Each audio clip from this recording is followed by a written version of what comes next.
बढ़ रही है, सारे साथियों को अपने अंदर एक ऊर्जा निर्माण की यहाँ पर आवश्यकता मुझे दिखाई देती है। एक जोर से नारा लगाएंगे यहाँ पर। जिस जिस साथी को, बहन को मेरी आवाज आ रही है, एक जोर से आवाज देंगे। अनोखा! आवाज नहीं आ रही है और भी थोड़ी गर्मी पैदा हो जाए तो ठंड की जो महसूसी है वो निकल जाएंगी। अनोखा! एक तीर एक कमान, एक तीर एक कमान, लड़ेंगे, लड़ेंगे। धन्यवाद। यहाँ पर आज के सम्मेलन में उपस्थित सारी आदिवासी, मूल निवासी, सगाजन और मेरी यहाँ पर जो बहनें बैठी हैं, सबको मेरा सादर प्रणाम। मैं सुरेखालय में पुणे से आपसे कुछ बातों को यहाँ पर साझा करना चाहूंगी।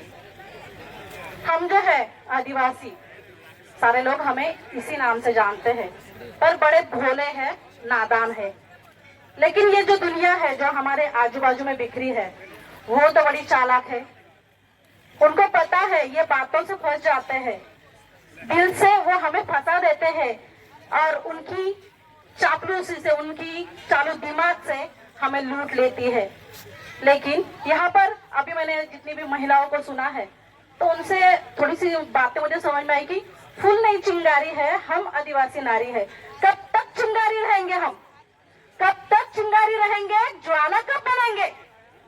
जब यहाँ पे हमारी नंदाबाई भील आती है और रोकर उनकी जो बीती है बात, उन पर अब बीती है, वो बताती है, तो हम महिलाओं के प्रति उनके लिए क्या सम्मान होना चाहिए? नंदाबाई तुम आगे बढ़ो, हम तुम्हारे साथ है।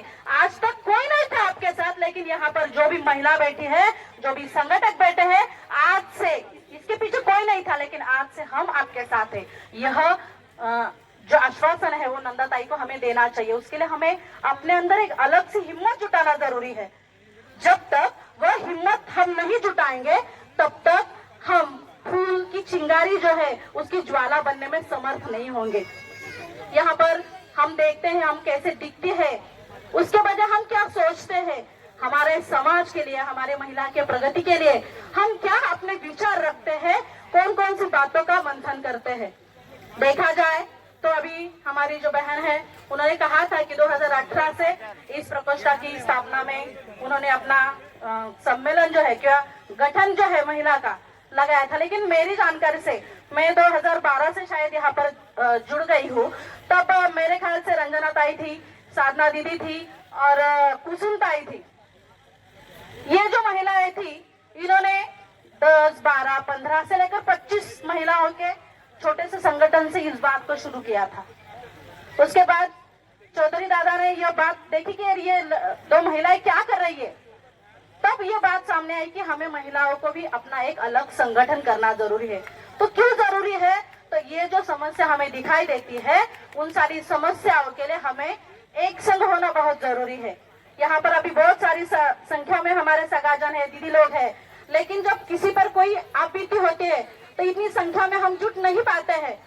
महाराष्ट्र में है, पुणे में कुछ घटना घटी है तो हमारी धुले से या हमारी नंदुरबार से या हमारी झारखंड की दीदी यहाँ तक नहीं आ पाती है। क्यों नहीं आ पाती? क्योंकि हमारे पास उस बारे में संगठन नहीं है।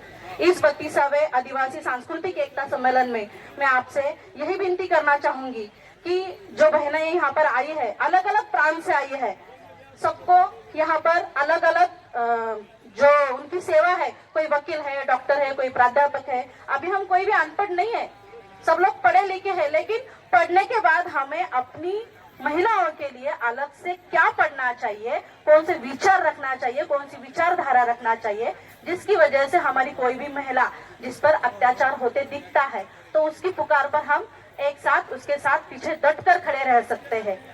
इसलिए हमें काम करना चाहिए। इसके लिए संविधान में जो सोच रखी है, हमारे महिलाओं के लिए कुछ विशेष अधिकारों के बारे में हमें बताया गया है, उनको जानना, उन पर काम करना, यह बात बहुत जरूरी है, यहाँ पर मुझे महसूस होती है।